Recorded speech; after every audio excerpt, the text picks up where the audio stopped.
Oh, okay.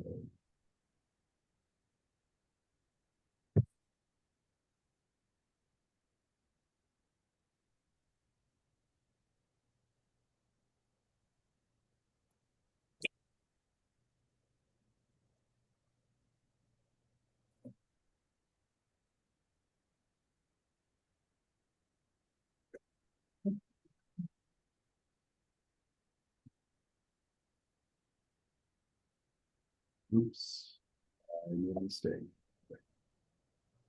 You got the reason you don't record.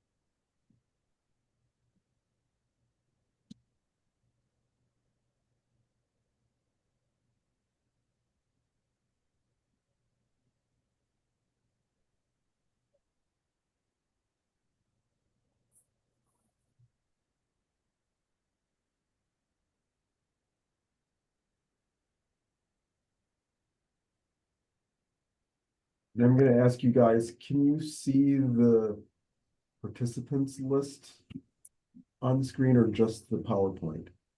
I can see the participants, yes. You can? Yep, Okay. I can see everyone's picture up top. Okay, I'm going to do this for a moment. Okay. Let me.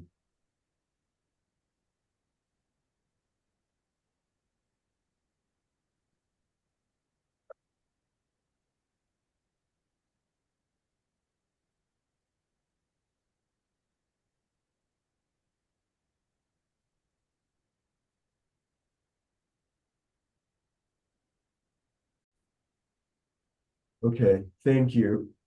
The buttons have a mind of their own, so thank you for that. Let's begin this event. First of all, again, thank you for coming. I have a lot of papers here. So I want to make sure that I get a few things right. We are joined today, first of all, with August Nimtz, who is, I understand, one of the most popular professors at the University of Minnesota. Maybe not everyone has that feeling, and if everyone did, I would question his cred, but I do not in the very least, because of the minds of people who really respect and admire his work.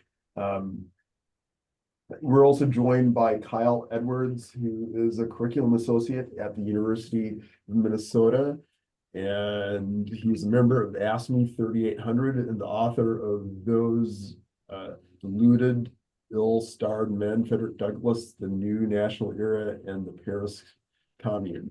They joined together to author the book that we're talking about tonight and some other things as well. But thank you both for bringing your scholarship to this gathering. They have asked to be joined by a couple of other scholars as well. Jack McGivigan received his Ph.D. in history from Ohio State University, and he began work at the Frederick Douglass Papers at Yale University, I believe in 1979. Is that correct? Oh, don't give away that year. Oh, okay. And yeah, then long ago. Yes, and took over in another year, more recently. But is a very important scholar around Frederick Douglass. Sid Carlson White is a member of the Marxist Unity Group, a caucus of the Democratic Socialists of America, and he is on the organizing committee of the Central Brooklyn branch, the New York City DSA. He's worked on mayoral legislative campaigns in New York, and outside of his organizing work, his scholarship is in areas of 20th and 21st century American culture and its intersection with race and empire. So with that, I'm going to hand it over. I'm going to remind people once again, if I haven't already, if you have any questions throughout the event, please put that question in the chat, not in the chat, in the Q&A section. I see one person has done that already. Thank you for that, and I will be monitoring those questions. But with that, I want to hand it over to August and Kyle. So again, thank you all for being here, and let's get on with the evening. Thank you so much. It's a real honor to be part of this conversation. I've attended a number of solidarity events and book discussions hosted by the East Side Freedom Library through my union local, but this is the first time I've ever been a part of a program here. So thank you to Clarence for organizing this, and to Jack and Sid for joining us. This collaborative project came out of discussions August and I were having about his previous book, Marxism versus Liberalism, where he showed that Marx and Lenin had better democratic credentials than liberals such as Alexis de Tocqueville, John Stuart Mill, Max Weber, and Woodrow Wilson. Reading David Blight's biography of Frederick Douglass at the same time, I approached August with many questions. Is Douglass a different type of liberal, maybe even a revolutionary? How did Marx read the Second American Revolution that Douglass participated in?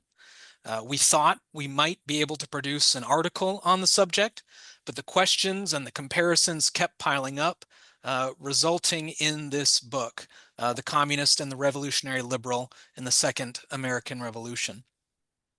In that book, we argue that the U.S. Civil War should be seen as a delayed chapter in the European Spring, the 1848-49 revolutions.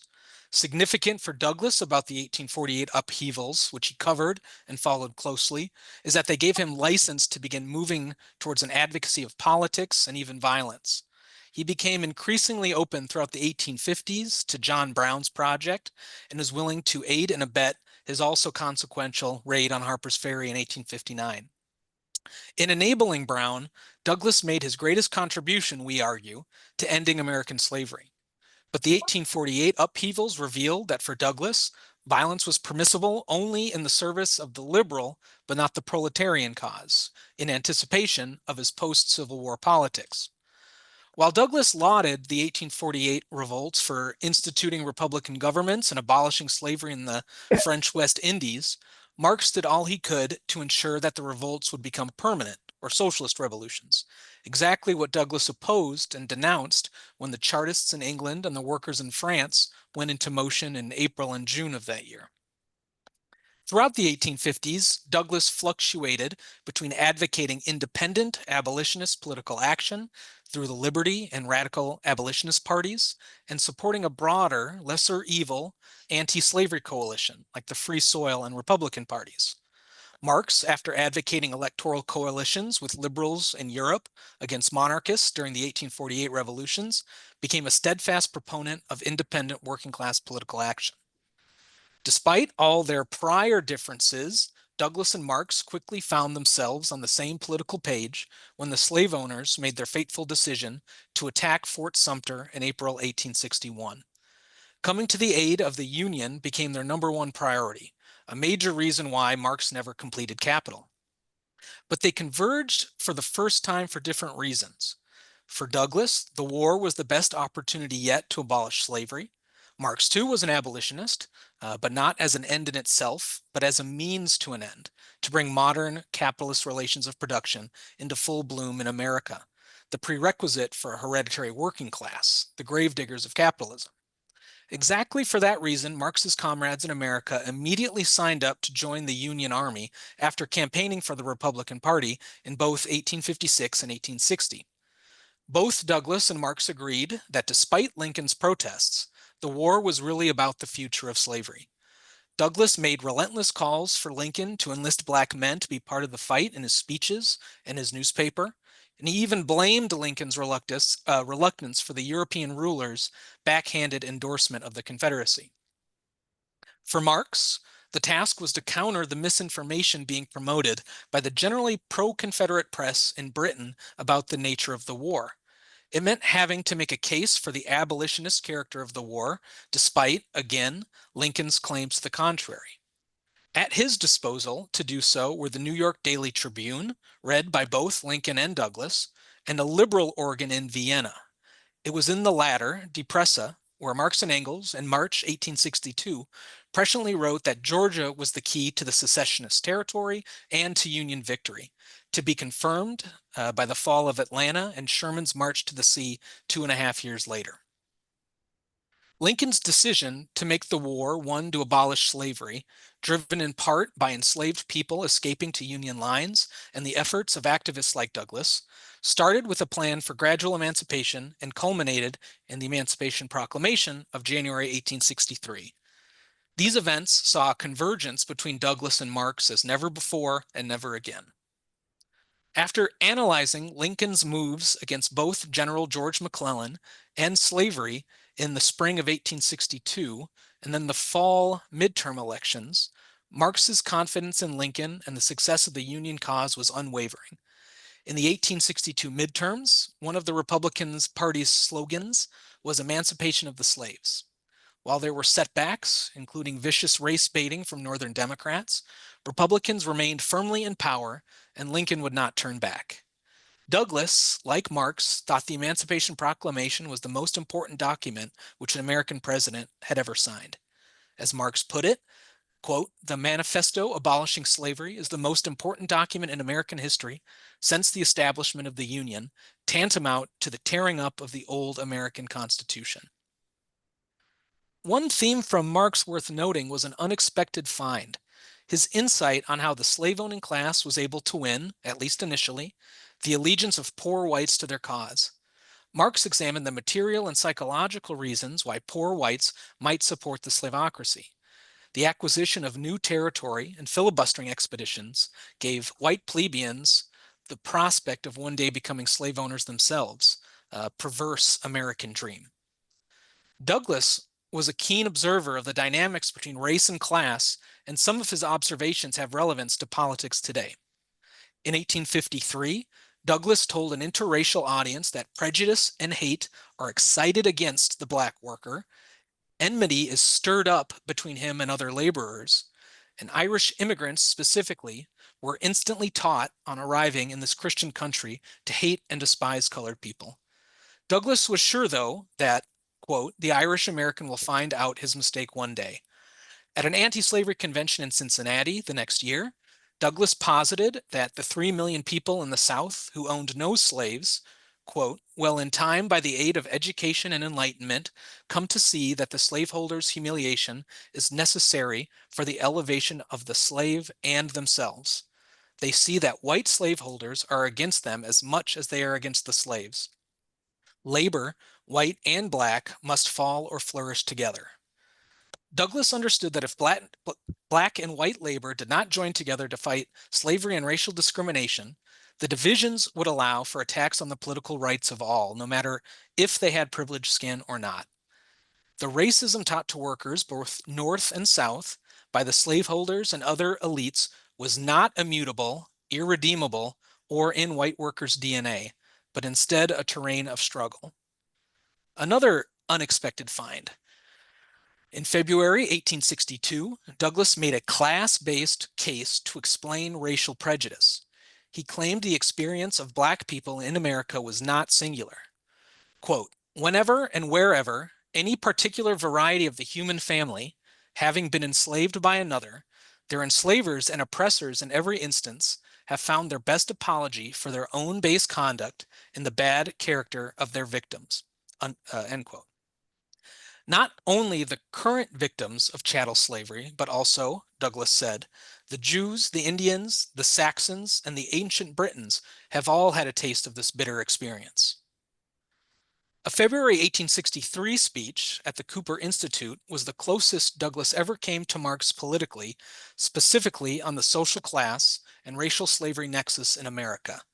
Douglas said, and this is a long quote, I think worth quoting in full. Douglas said, quote, "Hitherto, the white laborer has been deluded into the belief that to degrade the black laborer is to elevate the white. We shall learn that labor will always be degraded where idleness is the badge of respectability.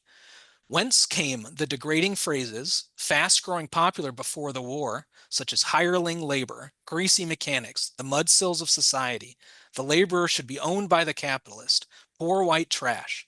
They came from slavery. The war of the rebels is a war of the rich against the poor. Let slavery go down with the war, and let labor cease to be fettered, chained, flogged, and branded. Let it be paid honest wages for honest work.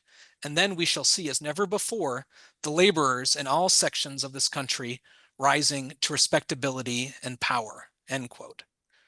Marx believed labor in white skin could not be emancipated while labor in black skin was branded. He counseled the American people to remove every shackle from freedom's limb to complete the victory of Reconstruction. Yet, with the surrender of the Confederacy in April 1865, Douglas and Marx went their separate ways once again. They differed on the way forward for human emancipation.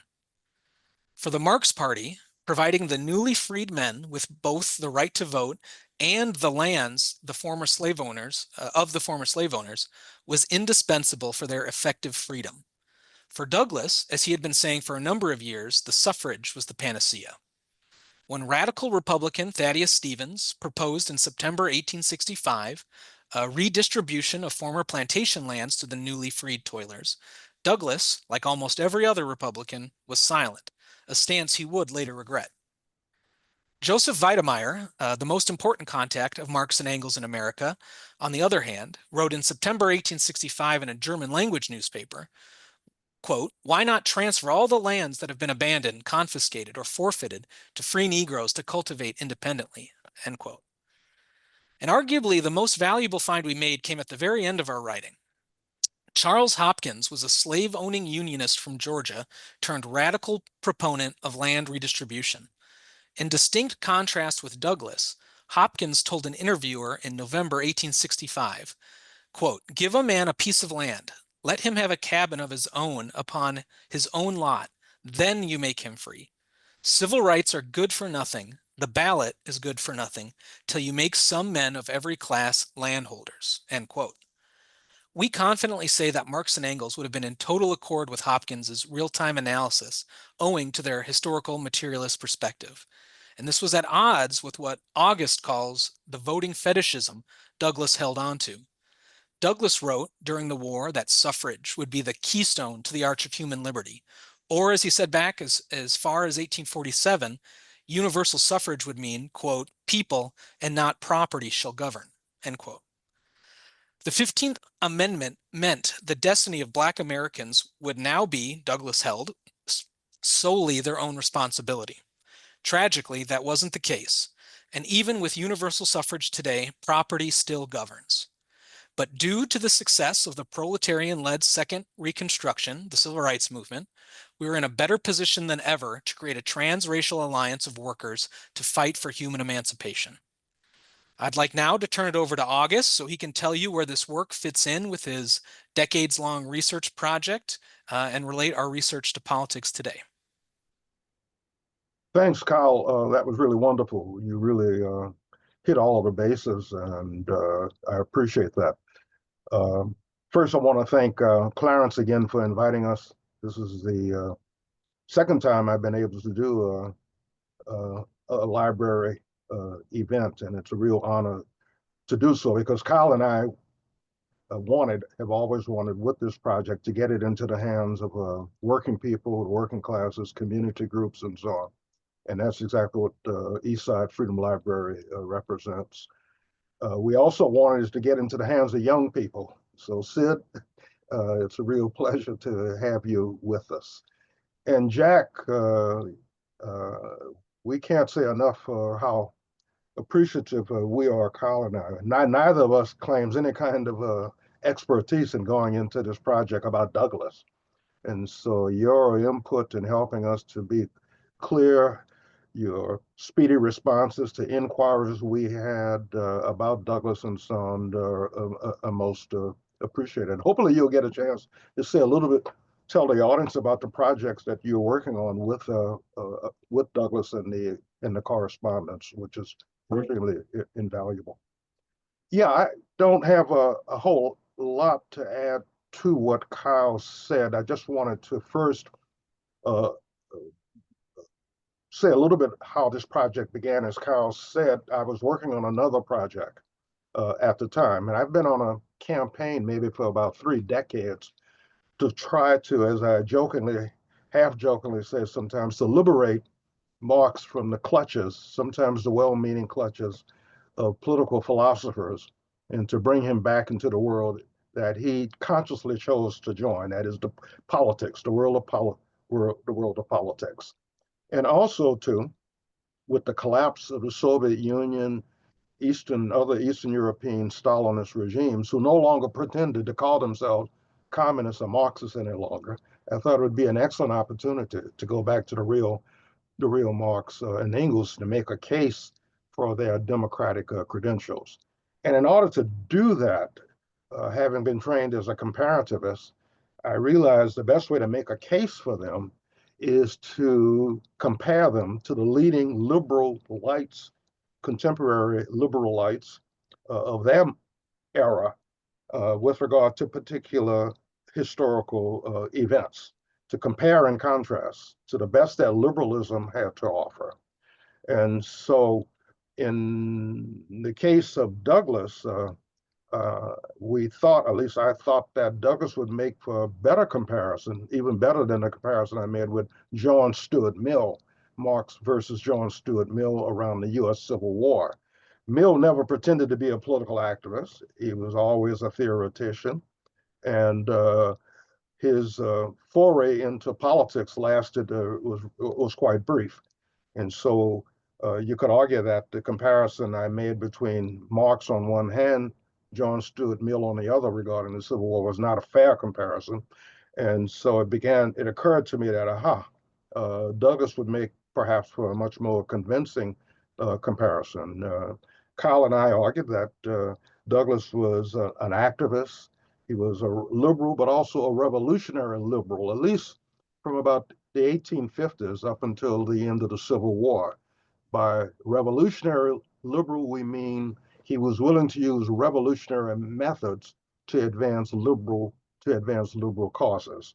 And from the time that he embraced John Brown and through his recruitment of blacks to serve in the Civil War, for us, that's what we mean by Douglas as a revolutionary liberal. As Kyle said, once the war was over, Douglas reverted back to his more classical liberal perspective, which explains in many ways why he was an opponent of confiscating the lands of the former slave owners, because of the sanctity of private property in a classical liberal perspective.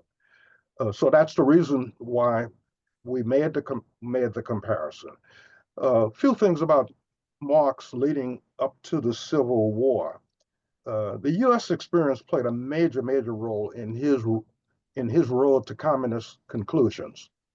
Marx began as a radical Democrat, and he was looking around the world at the best that liberal democracy had to offer. And at that moment, until the February 1848 revolution, the United States was the paragon of liberal democracy. That was the claim that Tocqueville and others had made.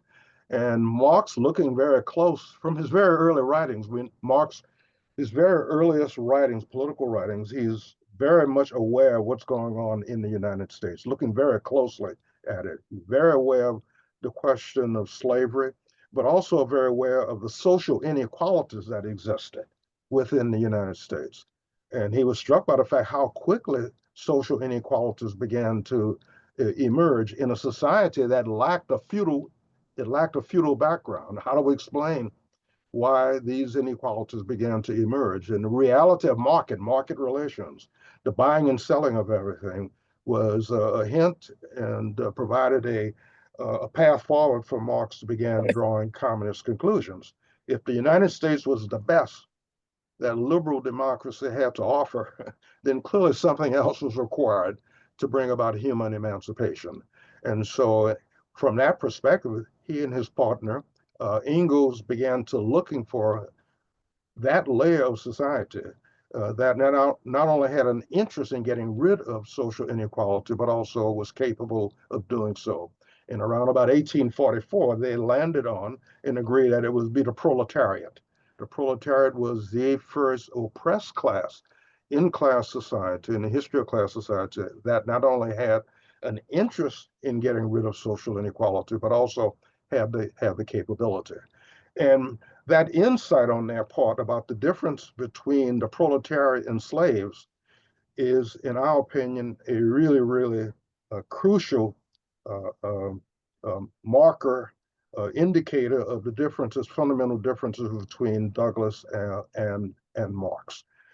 In the second draft for the Communist Manifesto, the one that Marx drew upon to write the Communist Manifesto, in that very pedagogical, catechistic style of writing, Engels writes, what is the proletariat? What is the slave? What is the difference between the two? And his answer is that for the slave, the abolition of property in persons, the abolition of properties in persons is what makes it possible for the slave to be freed. For the proletariat, however, it would have to be the abolition of property in general, in order for the proletariat to be freed. An important difference, and we think Douglas exemplified that distinction between the proletariat and the enslaved. The 1848 revolutions were of enormous value to Marx and Engels, and it gave them an advantage that Douglas simply didn't have when the Civil War began. They had gone through this. It's the only revolution that they actually experienced, participated in. Engels was actually involved in some of the battles, military battles near the end of the revolution. And so that experience really taught them all kinds of things. The advantages of having a political party, something that Douglas really never had. He tended to be much more of a one-person operation.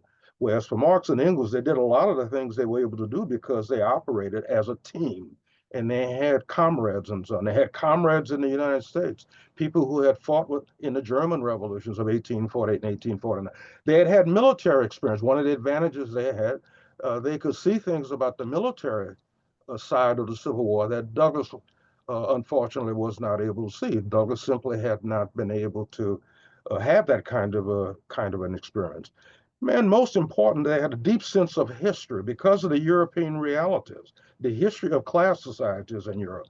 Douglas, like almost everyone else in the United States, simply did not have that deep history to draw upon in order to understand the significance of the proletariat. And in that regard, the absence of a hereditary proletariat in the United States was a real limitation on what not only Douglas, but others could understand about Marx and Engels' claim about the revolutionary potential of the proletariat. One of the lessons of the 1849 revolutions that it brought sobriety and clarity to Marx and Engels for the first time about the parliamentary process and the electoral process. The first major correction that Marx and Engels made to their perspective to the Communist Manifesto, an 11-page document called the 1850 Address, was in many ways the product of the experience of having gone through what we sometimes call the laboratory of the class struggle, going into the process of trying to bring a republic into Germany for the first time. They thought perhaps that the parliamentary process might be of value in and of itself, but they were quickly disabused of that as they began to see how the liberals were performing in the assembly with the Frankfurt Assembly. And they coined a term after watching how the liberals behaved and what the liberals were not able to do in their illusions called parliamentary cretinism. parliamentary cretinism, the mistaken belief that what takes place in the parliamentary arena is the end all, be all, and end all of politics. 1848 and 1849 taught them, no, it's what takes place outside the parliamentary arena that is decisive in politics.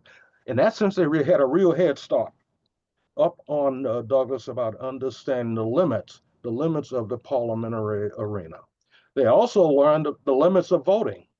They thought that the working class didn't need its own political party, and that the workers should vote for the liberals, and they were soon disabused of that belief when it became clear that once the liberals got elected, they sold out the workers. They betrayed the working class. And that was that correction in the 1850 address. The next time, in the next upsurge, the working class needed to have its own political party. It needed to be independent of the liberal bourgeoisie. It needed to have its own candidates, not as an end in themselves, but to use elections as a way to do political education, elections as a way to do political education, and secondly, elections as a way to count your forces, And implicit in that was to determine how much support you had in society, where your support came from, in order to determine the moment to carry out armed struggle. That was a real breakthrough for them. Douglas, unfortunately, had nothing like that in his background, had nothing in his experience, and so on, led to those kinds of conclusions. And I've coined a term, and I think it's original, based upon the lessons that Marx and Engels and later Lenin added to what Marx and Engels had drawn about the electoral and parliamentary process. I call it voting fetishism. And by voting fetishism, I'm referring to the mistaken belief that when we vote, we are exercising political power. No, when we vote, we are exercising an important democratic right, often won in struggle or the threat of struggle, to register a preference for either a candidate or a particular policy. Registering a preference is not the same thing as exercising political power. So that lesson, I argue, is one that unfortunately Douglas could have benefited from. And as Karl pointed out in his remarks, before the Civil War, during the Civil War, after the Civil War, Douglas unfortunately was afflicted with both parliamentary cretinism and voting fetishism. And only very late in his life, unfortunately, did he realize that he had been missing in action when it came to real politics, the need to confiscate the former plantations of the former slave owners. There are all kinds of lessons in this today, as the notion of parliamentary cretinism, the notion of voting fetishism reveal or suggest.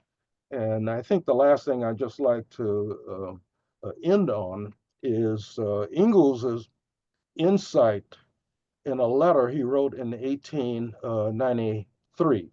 Marx died in 1883, so Marx didn't get a chance to see the overthrow of Reconstruction, but Engels came close to seeing it, and he got a letter from one of the comrades in the United States who was very pessimistic about the chances of the working class having its own political party, as these parties were coming together in Europe.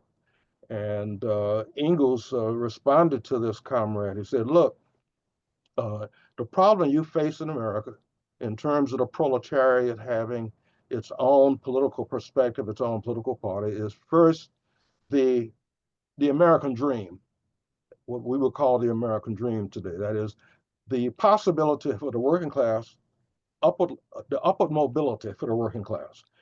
People who would go to the United States as militant, class conscious workers and so on, had the opportunity to become property owners, to be able to move up the social ladder, and therefore their class consciousness, their perspective, that begins to diminish. And as long as that reality existed in the United States, you really could not have an independent proletariat with political consciousness. So the American dream was one of the obstacles. Another obstacle were the divisions within the working class. The divisions within the working class. The native born versus the foreign born. That was a real problem in the working class having its own political party. And of course, Engels said the Negro question. The Negro question was an obstacle, one of those obstacles regarding the divisions within the working class. And then lastly, there were structural options, the obstacles such as the electoral system, the winner-take-all electoral system that existed within the United States, was also made it difficult for third parties to get off the ground. But at the end of his letter, he said, I'm optimistic that indeed, as capitalism progresses in the United States, you will have a hereditary proletariat. A hereditary proletariat that is no longer able to realize the American dream. And that's the reality we live in today. The MAGA movement, Make America Great Again, is the product, it's exactly the product of the inability of large layers of workers to be able to realize the American dream. And at the same time, as Karl pointed out, owing to the conquest of the proletarian-based civil rights movement, the working class today is more integrated, more racially integrated than it's ever been. It's a hereditary working class, more integrated than it's ever been. That's true. And also to more racially tolerant than it has ever been. And so we think the opportunities for doing what Engels and Marx envisioned about what needed to be done, the possibility of making the revolution permanent, we think those conditions exist within the United States today. So I'll leave it there and turn it over to others.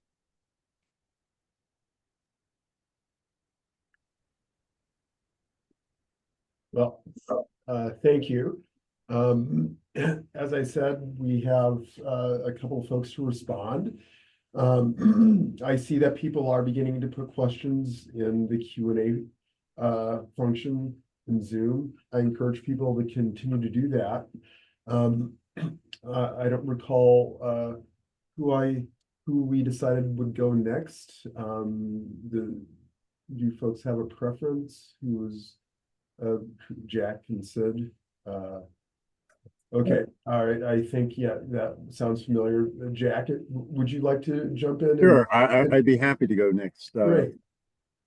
Again, I am a Douglass scholar. I come here from a different perspective. I've been working from Frederick Douglass's works for decades, and I was really fascinated by this work. And Kyle gave us a very interesting backstory of how this topic developed, and I'm so happy that it did, because the approach that you're taking, is valuable to Douglass scholars. It gives a frame of reference that they can appreciate the struggles that Douglass was facing, and maybe understand some of the reasons for his failures, because at the end of his life he was very disappointed in the failures of that first Reconstruction. Now, I just want to comment on a few specific points in this book. You did thank me for your assisting your research, but I got to say I don't think you needed that much help. I was very impressed, and I think any Douglass scholar would be very impressed with the documentation for all of your arguments is very sound, and it's very deep. Always open to some debate, but I think it's going to be well received because of the strength of your research. I thought it was a really great strategy that you had. I mean, everybody would expect to look at both Marx and Douglass commenting on the Civil War, but you kind of ended it by looking at Marx, but looking at Douglass commenting on European events.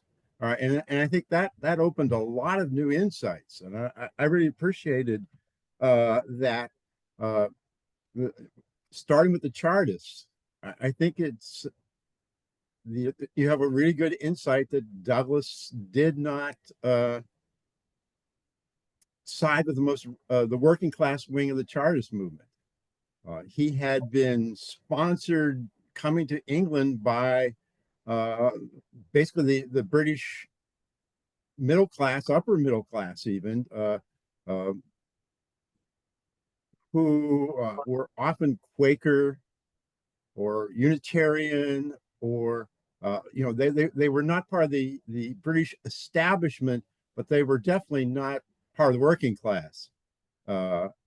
And I think it was a very important moment in Douglas's life, because these are the people who purchased his freedom. And I think that kind of that affinity developed between him, he never could get quite beyond. And so with these British liberals, and John Bright would be a good example of these, are the people he seemed to admire for much of the rest of his career. Some interesting points in your book. I'm also interested in Abraham Lincoln, and you both have some really very good comments. He's almost like a third party in several of your chapters to this comparison between, there's really a third individual comes into play. Douglas, just to explain Douglas a little better, Douglas didn't vote for Abraham Lincoln the first time, or he may not have. We're not sure. He never gave an enthusiastic endorsement. And it's pretty revealing. The reason is in 1860, when Lincoln was running for election, the New York Republicans also were debating the issue of Black suffrage. And most New York Republican politicians held back from that.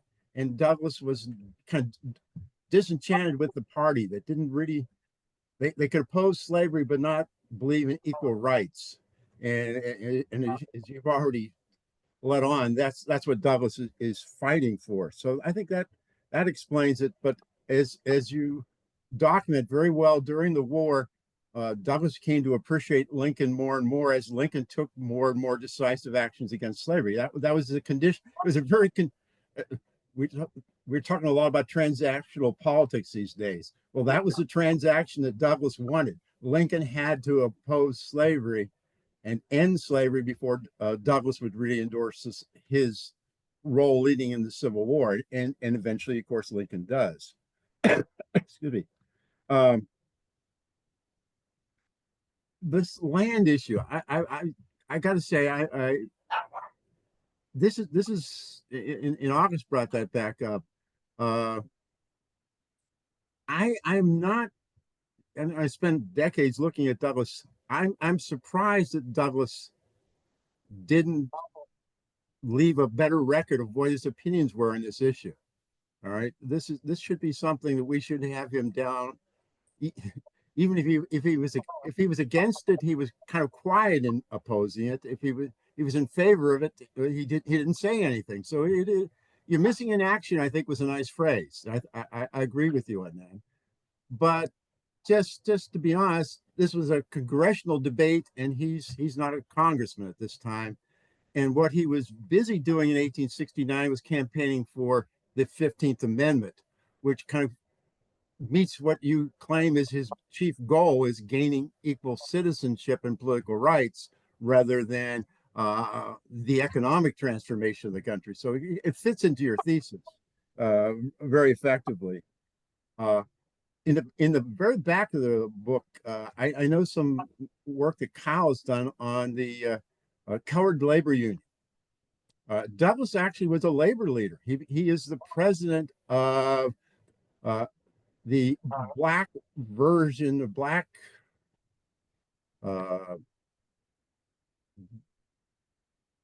and I just don't like to use a phrase. I don't know what the right phrase is, but they call themselves the National Labor Union, even though they were composed of African Americans. There was, of course, the other National Labor Union, which appealed to for some unity there.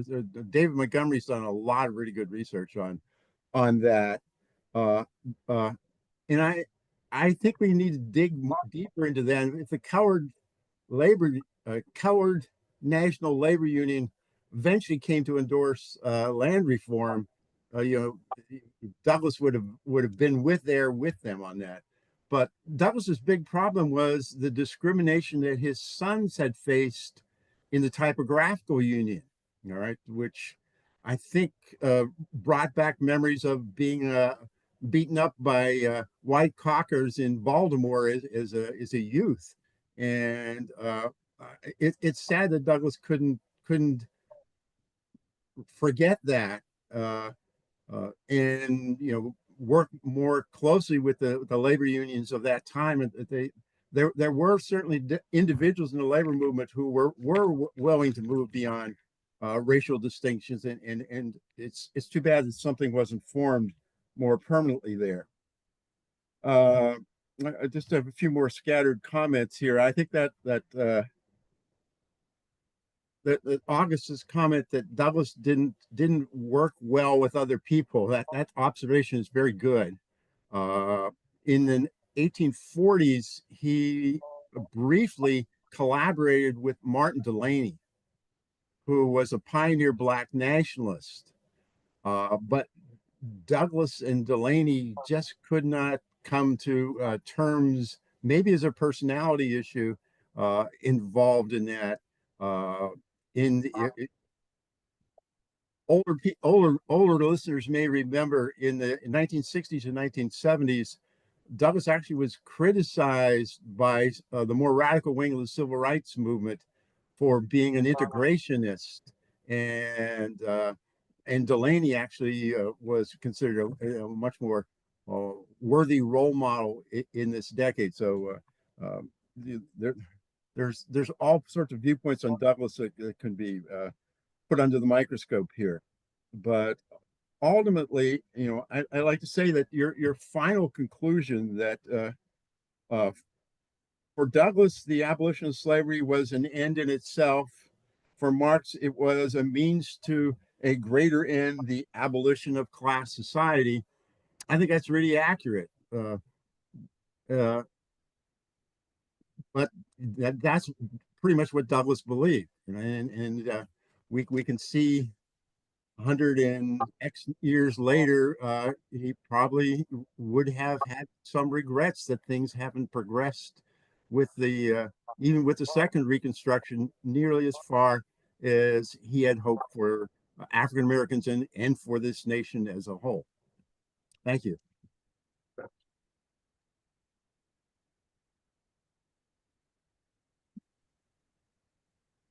Yeah, I mean, thank you so much. This is just a really, really wonderful text to learn from, a really wonderful discussion about the minutia of what Frederick Douglass is thinking and going through, but also what is going on in the United States and really the world economy, the world system at the time that the Civil War is really about to explode. I really approached this text from an orthodox Marxist viewpoint. I'm part of an orthodox Marxist faction within the Democratic Socialists of America. We want to fight for democracy and equality in all aspects of life, and really thinking through the role of voting and elections in this broader process has been really key to my political development, but also really key to my study of the United States. And I think August's comments about parliamentary cretinism and the issues surrounding what experience Douglas had are very, very important for how we think about his actions and how we think of the American political system more broadly. Because one of the things that I learned from this book is the move that Douglas made between supporting the Republican Party in 1856, when you have John C. Fremont as the candidate, moving towards 1860, where he becomes a little bit more distrustful of the Republican Party and does not compel his newspaper, his supporters, his allies to eventually pull that lever for Abraham Lincoln. And I think that really gets to some of the debates around reformism, around the self-critique that Marx and Engels ended up making around the 1848 revolution, and what exactly it means for Douglas, i.e. for the abolitionists, to have their own party in this time period. Because in looking at at Marx's experiences in understanding that no, you can't simply vote for the Liberal Party and hope that the bourgeoisie will eventually support the proletarian revolution. It almost feels that Douglas is moving in the same direction, at least briefly, where he has this very distinct distrust of the reality that Lincoln, this Republican Party that really failed in 1856, very suddenly within the span of 4 years, actually has the chance of coming into government with all of the trappings and all of the risks that coming prematurely into government does. And what Marx and Engels see very effectively from the very beginning is that even Lincoln's rather lukewarm promises about stopping the expansion of slavery would ultimately bring the entire project to an end, or at least bring the country to a civil war. And recently, and really over the past 100 years or so, there's really been a lot of political economic debate over this question of if you stop slavery, if you stop the expansion of slavery, will slavery entirely have been stopped?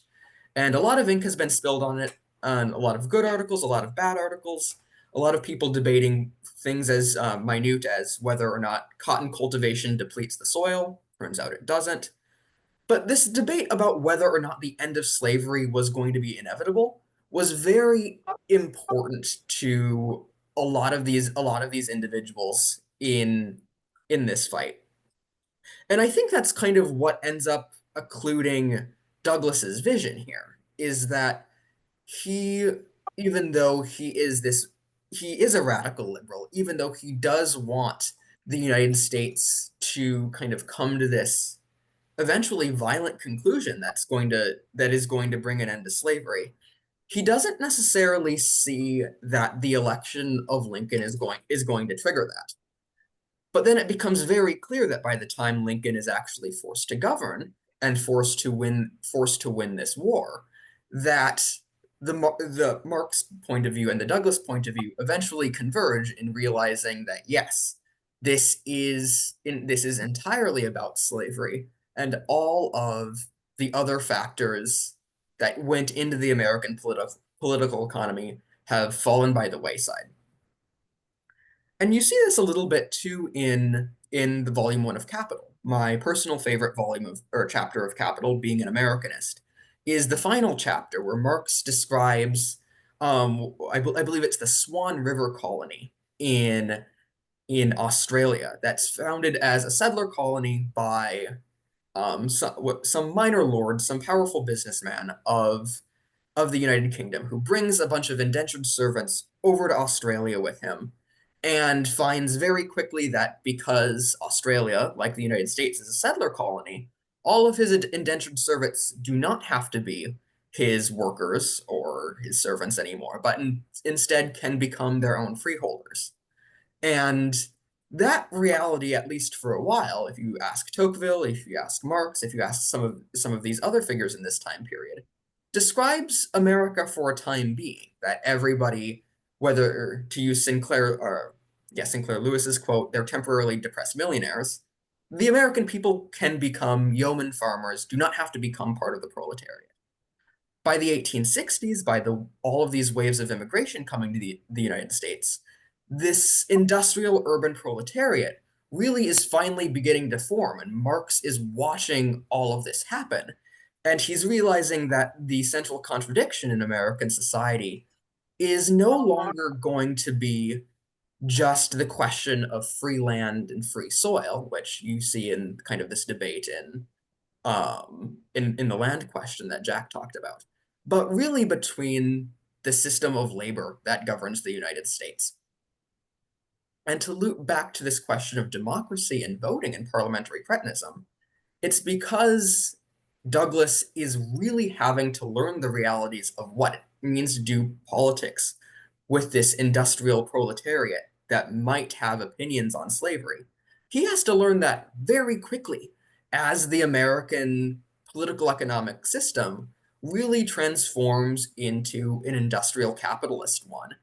And the reality is, as everyone's mentioned before, Douglas did not necessarily have those party building tools that would very quickly be needed.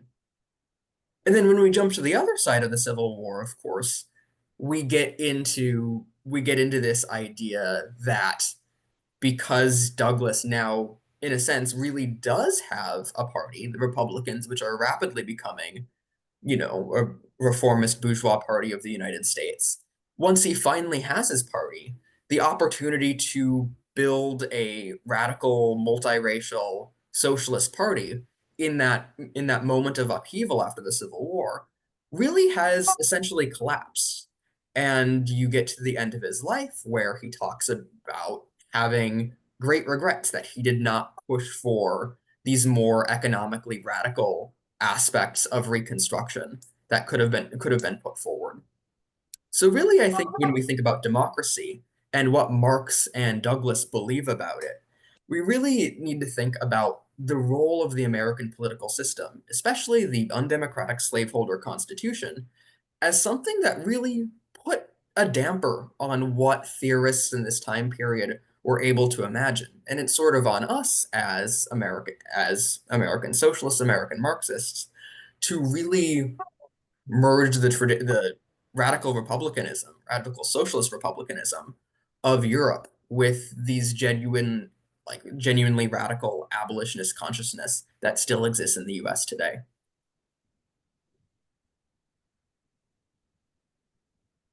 Well, thank you, all of you. I wanted to give August and Kyle maybe a moment to respond before we get to the questions that participants have left. I don't know if you have any thoughts or things you wanted to add or comment on or clarify. I don't know. I'll let you go ahead. Yeah, definitely, August. If it's okay, I'll speak first, really briefly. I think, Jack, it's great to hear the affirmation of a Douglas scholar like you. That's really wonderful for us. You mentioned his trip to the UK and the forces he was involved with. I think there was a previous Douglas biographer, William McFeely, who put it really well. While Douglas was in the UK under the tutelage of Garrison, moral force Chartists, etc., he reached up to the upper middle class and not out to his fellow workers, which he still was at the time as a laborer, as a caulker. Absolutely. Yeah, I think the Douglas and Lincoln in 1860 question is really interesting. In both 1852 and 1856, Douglas began the presidential campaign as a supporter of the Liberty Party or the Radical Abolitionist Party.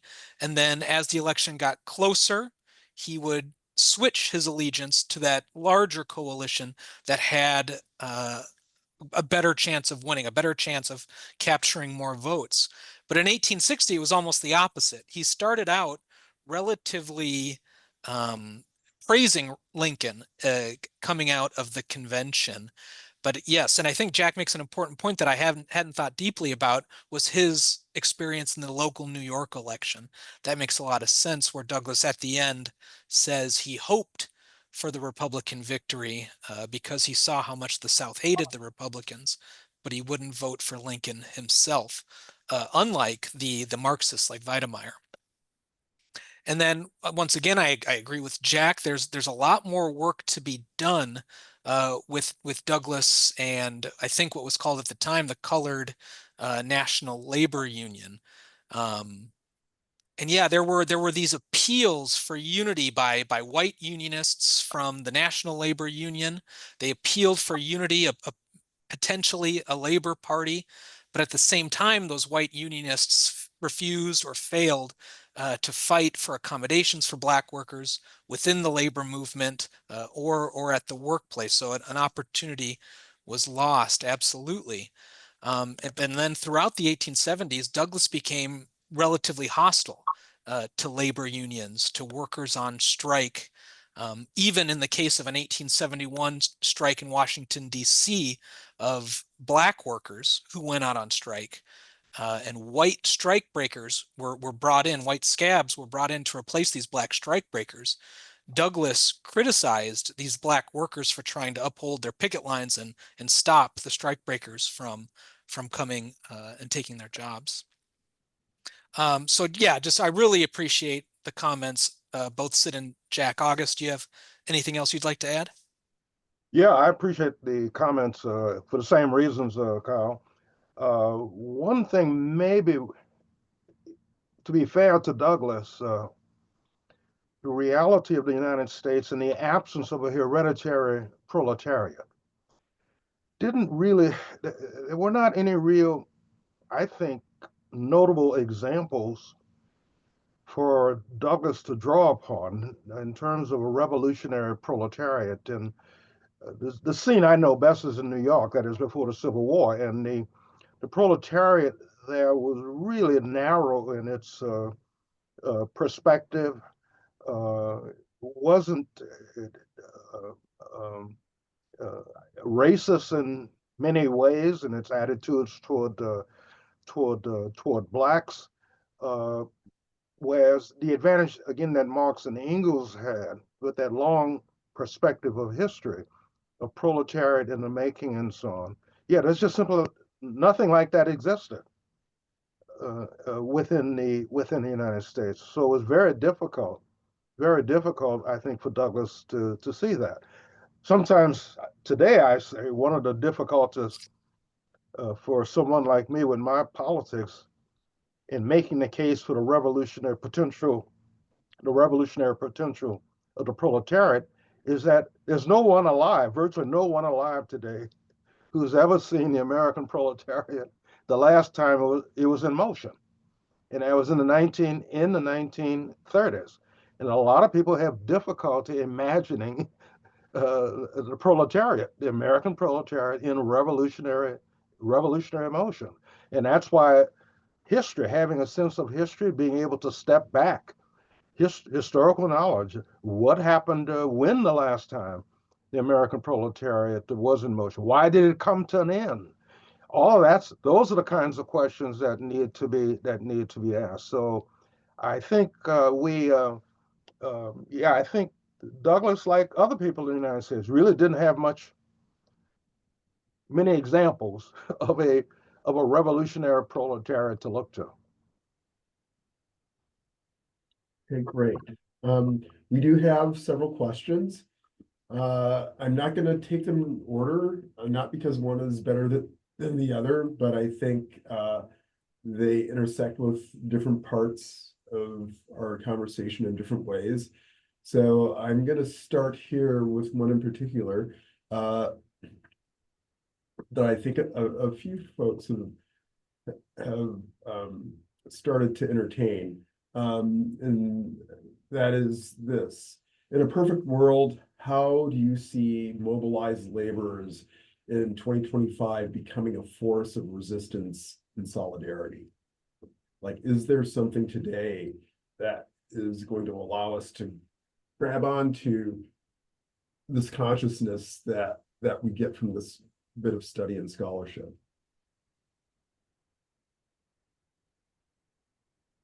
Yeah, you want one of us to take that up, Clarence? Oh yeah. Oh, okay. Sure. Any of the four of you. Yeah, I think the most important thing I think we can say today is that the labor movement, the working class, is no longer in retreat. And over the last couple of years, up until the last couple of years, you look at strike activities in the United States, labor organizing, and so on. Things were kind of bleak. That has begun to turn around, and that workers are mobilizing, forming unions. There's more interest in forming unions today than it's been in quite some time. You look at the number of strikes that have taken place, and some of the victories that workers have won. I'm not making any claims that we are in any kind of mass revolutionary mode. Only we're taking the baby steps, to political clarity. And it's my opinion that the fact that millions of workers in the presidential election, millions of workers said no to the Democratic Party. Millions of workers in all kinds of skin colors said no to the Democratic Party, I think is very significant. And it hasn't, certainly in African American workers who've been wedded to the Democratic Party with the Kennedy election in 1960. Yeah, the fact that many of them are saying no more to the Democratic Party, to me, that's the necessary, if not the sufficient, it's not the sufficient, but it's a necessary condition for the working class beginning to think about having its own political party. That's the challenge that we face. And so, but there's no way to get to that. There's no shortcut to that. There's no shortcut to that except through the struggles, the daily struggles, the weekly, monthly struggles that workers are going through. That's the only way that we learn. It's through trial and error. And we realize that what may seem to be a trade union struggle is actually a political struggle. It's actually a political struggle. And unless the working class has its own political party, again, there's no shortcut to that clarity. It's through the fights. And I'm saying there are more fights today. There are more fights today than have been in a long time. For a long time, we were in retreat. Yeah, absolutely. This is, it's a difficult question to answer because we're not in a perfect world. As August said, the working class hasn't been in revolutionary motion in the United States since the 30s, and it's been in retreat in one way or the other since the 60s or 70s.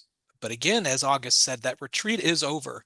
There have been more strikes, more strike activity, more unions organized, people willing to look to their unions as a source of power. And to maybe preview another question, this is a way to count your forces in one way in the baby steps that August mentioned. But in a perfect world, workers, I think, would look to break with both parties of capitalism, especially the Democratic Party, who has put themselves out there as friends of labor for decades and decades, and would form a labor party, our own party, based on the unions who would fight for the whole working class. Great. This isn't so much a question. I just want to remind folks and let people know there are several former students of August Nimtz in participation here, and they're happy to be here. And I understand that they're current students as well. So here's a question. Would you say that in contrast to Marx's commitment, in contrast to Douglas, Marx's commitment with the goal to liberate workers from capitalist relations was founded on a materialist understanding of the structural limits of capitalism as he developed them in his economic writings, such as Capital. I can read that again if you want. If I understand the question, I think that's correct. But it's always important to remember that Marx was first and foremost a political activist. The word inevitable appears only once in the Communist Manifesto. And it's right at the end of part one, which is about the broad structural historical factors. And right at the end of part one, the word unvermeidlich in the original or inevitable appears. And that's immediately followed by instructions about how the working class needs to organize itself. So that's important. Yeah, the structural factors are important, but it's the activism, the program, the organizing of the proletariat, which is necessary. It's not enough to have these structural factors. You also have to take action. You have political action. I always say that if Marx and Engels thought that socialist revolution was inevitable, then why did they write the Communist Manifesto? The manifesto would not have been necessary if its socialist revolution wasn't, if they thought it was inevitable. To the contrary, it requires, you can't just rely on the structural factors. You have to also go into action. You have to go into motion.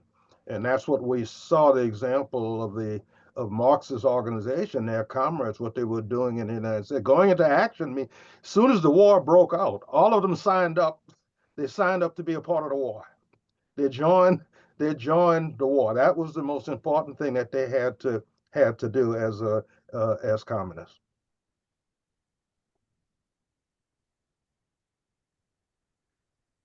Yeah, I mean, I think for me, the contrast really is with the Douglas's idea of divine providence, right?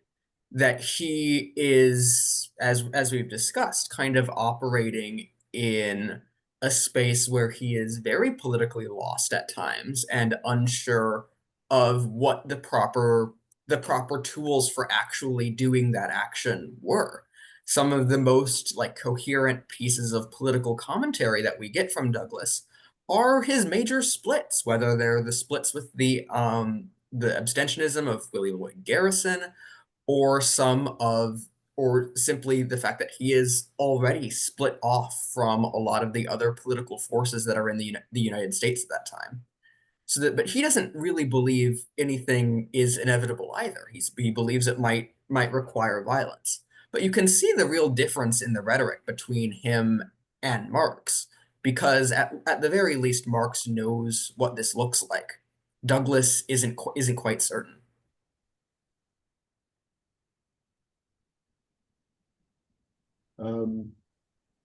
Here's another question that maybe goes with the first question we asked, and maybe some of the other stuff we're talking about now. You know, trying to maybe apply some of the things that we're studying here. This question asks, in an era where there is fear of election tampering, how could we today effectively count support of a resistance movement in America? And I know, Dr. Dempsey, you talked about, what a vote really is, and talked about voting fetishism. Is this another layer of that, another degree of that problem or frustration of it, or maybe it's actually countering that or working against it? I don't know what you or anyone thinks.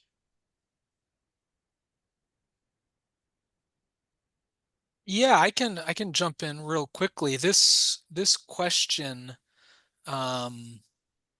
made me think the election tampering phrase. I know it probably means something different, but the two major parties have been tampering in elections for a long time, putting obstacles in the way of working class parties or third parties to get on the ballot.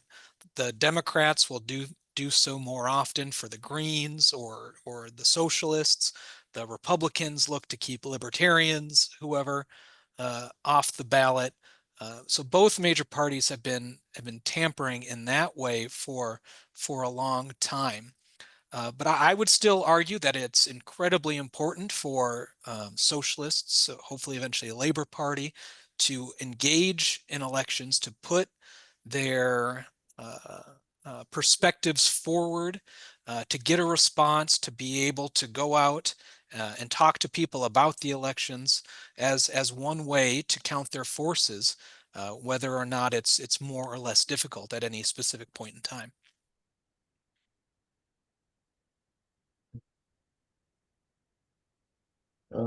Sid, did you? I Yeah, wanted to, yeah, I have some thoughts, but maybe Sid, you wanted to say something? you go first. Okay. Yeah. Yeah, I think it's important to put things in historical perspective. Again, yes, there could be tampering with elections, undemocratic elections, and so on. But I'm old enough to remember there was a time when someone like me could not vote simply because of the way I look. In fact, the first time I tried to vote in New Orleans, I was denied that right. I lived under an authoritarian. I can tell you what authoritarian systems look like. I lived under the Jim Crow authoritarian system. And in spite of that, we used every opportunity we could to get out our ideas, to fight, to be able to organize. There was room for us as long as we had the freedom of assembly, the right to get in the streets, to protest and so on. That was oftentimes what the protests were about, just the right to get into the streets, to be able to have a demonstration, a picket line, and so on. Freedom of assembly. So yeah, I hear concerns about voting tampering, but in historical perspective, it seems to me we have far more opportunities today to be able to count our forces, to determine where our support is, to do political education, and we need to take advantage of those opportunities. Yeah, I really can't agree more here. There are so many opportunities to do good electoral work, and I think there has been a lot of debate on whether or not it matters that we run independent candidates, whether we run candidates in Democratic primaries. One of the things that I've discovered is that the most important task is really the idea of counting your forces. And even having been in elections where the capitalist class spends hundreds of thousands of dollars on a state assembly race, I can tell you that's certainly tampering, but it really doesn't prevent you from counting your forces in terms of actually trying to build a functional electoral movement. If you want to be able to do something like that, you need to find candidates that will be accountable to party structures more than anything else. If you want to use electoralism, if you want to use party building as something that can build socialism in the United States, you really do need a party. And the important thing about having a party becomes that, okay, even if your candidate has lost their election, you suddenly are able to have a functional political organization that can now go into labor, that can now do tenant organizing. You have a functional political group that is able to say, hey, these are the things that we believe in, not just in terms of supporting a candidate, but in terms of really developing a political program that we can use to pull people to our cause as socialists, whether we actually have a campaign to run or not. And I think that's one of the useful tools, and it's one of the reasons that we really do need to fight back against cynicism against like electoralism, fight back against cynicism around voting, because actually these are really important tools, especially for bringing politically disaffected people into the fold and actually saying, hey, we're trying to run a candidate that is going to listen to the party and listen to its members and not just listen to either their own moral conscience or the whims of their donors.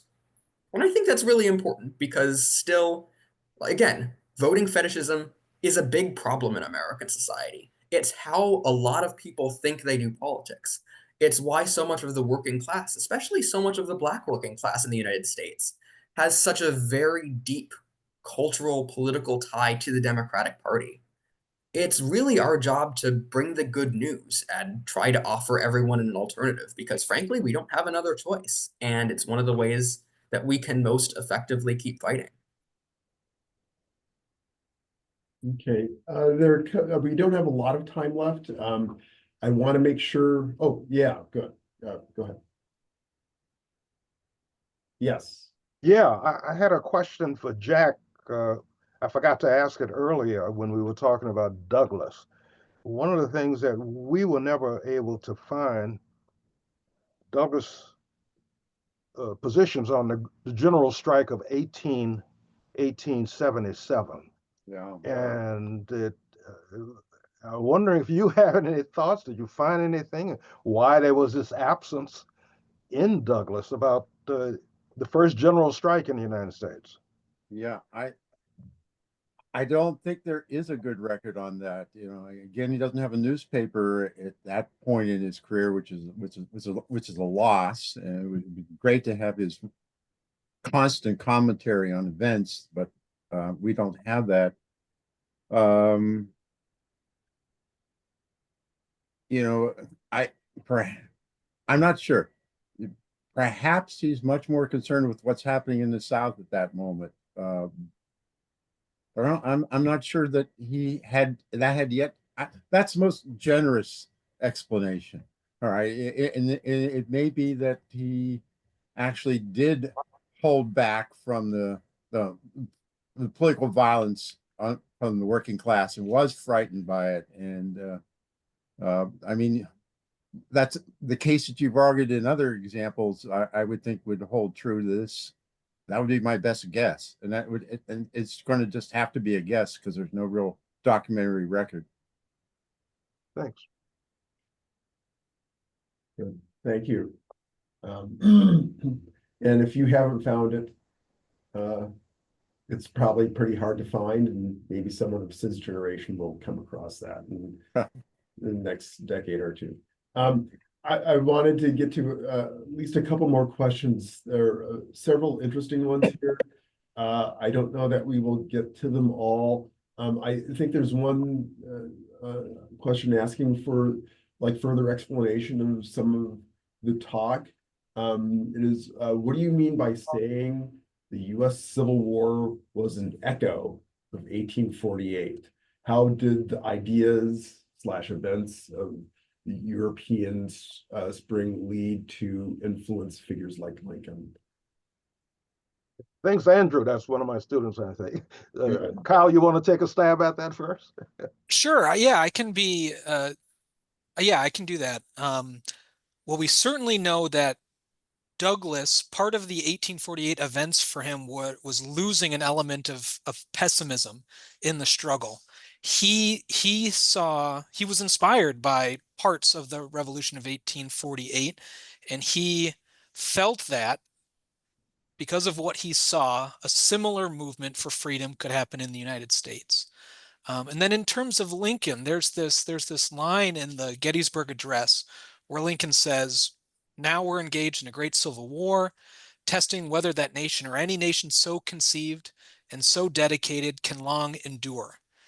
I believe here Lincoln is referencing the revolutions of 1848, the Republican governments that were instituted then and later overthrown, as in France in 1851. There were none before 1848, or a limited amount, and then they were overthrown after they were instituted. They didn't long endure there, and for Lincoln, he was making this connection in the Gettysburg Address. And then also in 1848, I'd have to go back. There's an old article about Lincoln's connections to 1848 in real time, and speaking tours in the United States from Republican revolutionaries. So there were these connections. Also, too, to remember is 1848, Seneca Falls. The Douglas, his close ties to the that first wave of feminism, and it's no accident that Seneca Falls takes place when it does. It too is inspired by the 1848 revolutions. So in that sense, it's a belated echo in a certain sense. You think about 1848 is the second edition of 1789. 1789, that's overthrown. Napoleon comes to power, and so the Second Republic in 1848, and the Civil War is the Second American Revolution, just like the French Revolution required a second revolution. The first American Revolution required a second American Revolution. So there's that parallel also. Okay. There are several other questions here, and I would love to hear answers to all of them. I'm just going to pick. One of them seems kind of urgent, so I'm going to ask that one. It is regarding recent federal action for research funding, as scholars and academics, many of whom are presently and rapidly being laid off and suddenly cast into class identity crisis and personal financial crisis. How can or should we personally engage with the potential for and lack of proletariat revolution? I'm not an academic, so I don't feel this as concretely. Maybe Jack and August have a better point of view on this. My project is actually funded by the National Archives, which is a branch of the federal government. And the first weekend of the Trump administration, the archivist of the United States was fired. for political reasons, and the staff has been reduced, and I don't know when that's going to end, but there that certainly has raised the consciousness of some people down in Washington D.C., employees down in Washington D.C., the federal government. So yeah, it's a difficult time to be trying to study, you know, a figure like Frederick Douglass, who you know, probably was called the DEI hire of his generation by you know, Southern racists or just white racists. Yeah, and then there's another question here related to how the faculty at the University of Minnesota are responding to well, it's not really a conversation, it's not really a debate, but about what's happening with DEI and academic freedom.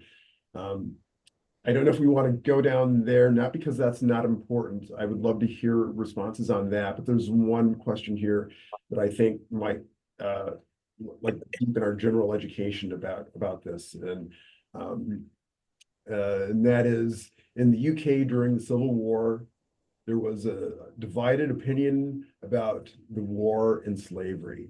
There was a moral argument that it was necessary to support the war, that it was necessary to support the war to end slavery. In the manufacturing sectors, there was an opposition that said the war was about Northern UK manufacturing class, or class sought supporting free labor. Did Douglass have any opinion? Do I need to read that again, or? No, I think I got it. I don't know, you know, if Douglass, you know, had a specific opinion on free trade or not. But I think it's important to point out that the English working class, at least, was fairly a block opposed to English intervention on the side of the Confederacy. And Douglass did spend a lot of time appealing to England on this point. Maybe Jack has a better idea. I think Douglass often appealed to the common history of the two countries, to moral reasons to not support the slaveholding rebels, and he did eventually realize, we think maybe through reading Marx in the New York Tribune, realize the betters, the elites, the rulers in England and Europe more generally, were not the ones to appeal to. It was the working class, the people in the mechanics halls who were rallying, were really the ones who were standing on the side of the Union. Yeah, you guys covered that extremely well in your book. I was very, very interested in reading that. Douglass, you know, the tariff, since the tariff is a big issue again, Douglass, in the decades after the end of Reconstruction, is very disenchanted with the Republican Party has become tariff fetishists. All right, that instead of civil rights fetishists, and then he when he goes out to campaign for politicians, he won't bring that issue up. They have to bring somebody to go along with him to speak, to talk about the tariff, because all he wants to talk about is protecting Black rights against lynching that's going on in the South.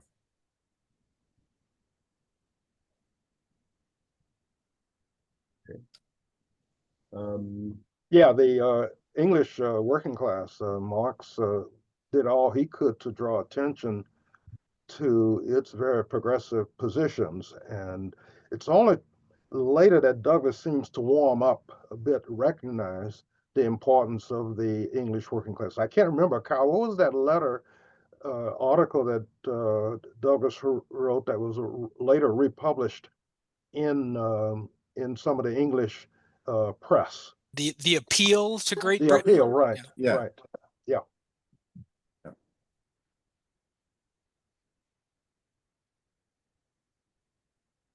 Okay. Let's see.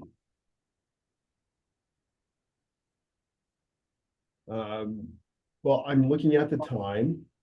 I know there are a few other questions and comments. Uh, it's tempting to try and go further, but we're sort of at the end, and I wanted to give at least Kyle and August a chance to maybe share a few words to wrap up, and I don't know if Jack and Sid have anything either, but if you want to, if there's anything that you think is like really important for this conversation, or like one of the things that you really want people to take away from this.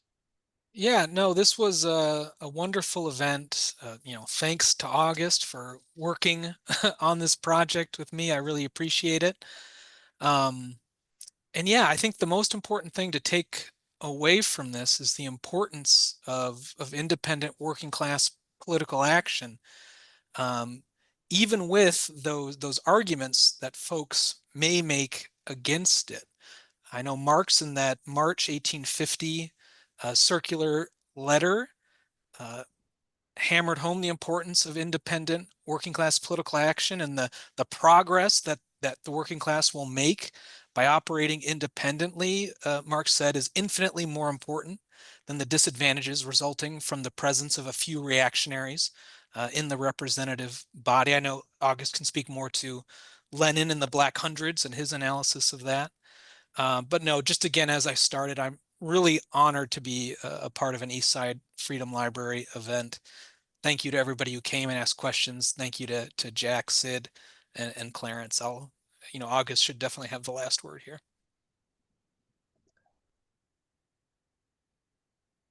Ditto on my part to everything that Karl has just said. The key takeaway I think that we're trying to make in the book is the importance of the proletariat, and that that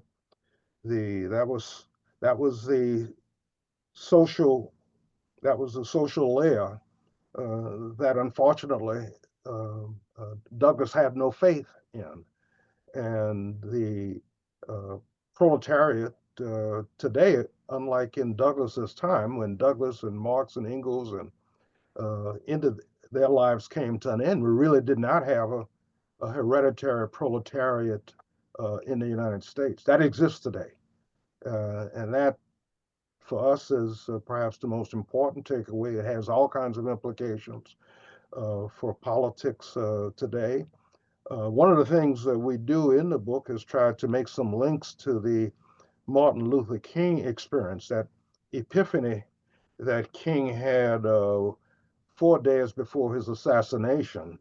The address he was giving at the National Cathedral in 1968, and he's still trying to figure out why the civil rights movement, the most important conquest of the civil rights movement, the 1964 Civil Rights Act, which outlawed Jim Crow, the 1965 Voting Rights Act. But he looks around and realizes that things have not changed in a fundamental way, and he sees the limits.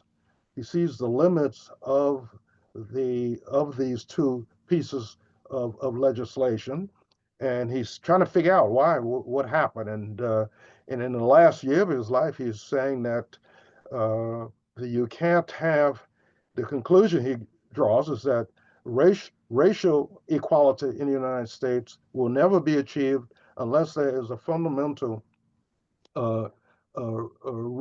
what's his language, Redistribution of economic radical, yeah. Thanks, Karl. A radical redistribution of economic and political power. And that's exactly what we were saying. That's what Marx and Engels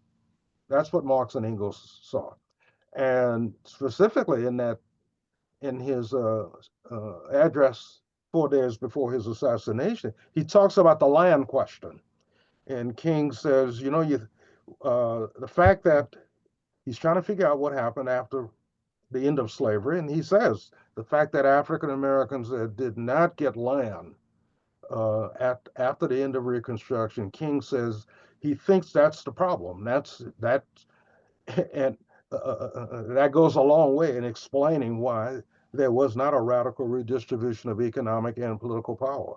And again, it's exactly what Marxist comrades in the United States saw. It's exactly what the former slave owner Charles Hopkins saw. That insight we think is as relevant today as it was then. Very good. Well, thank you both. Thank you, all of you. I appreciate this conversation. I appreciate that you've taken the time, and I appreciate people joining us from coast to coast, and also especially for the people who will enjoy this later, because people do revisit and discover these events online. So again, thank you. I encourage everyone to follow us. Come to the library tomorrow evening for what will be a great reading and a great conversation. And again, good night, everyone, and lots of gratitude. Yeah, thank you. Yeah. Very good. Jack, Very I have good. a question for you afterwards. Okay.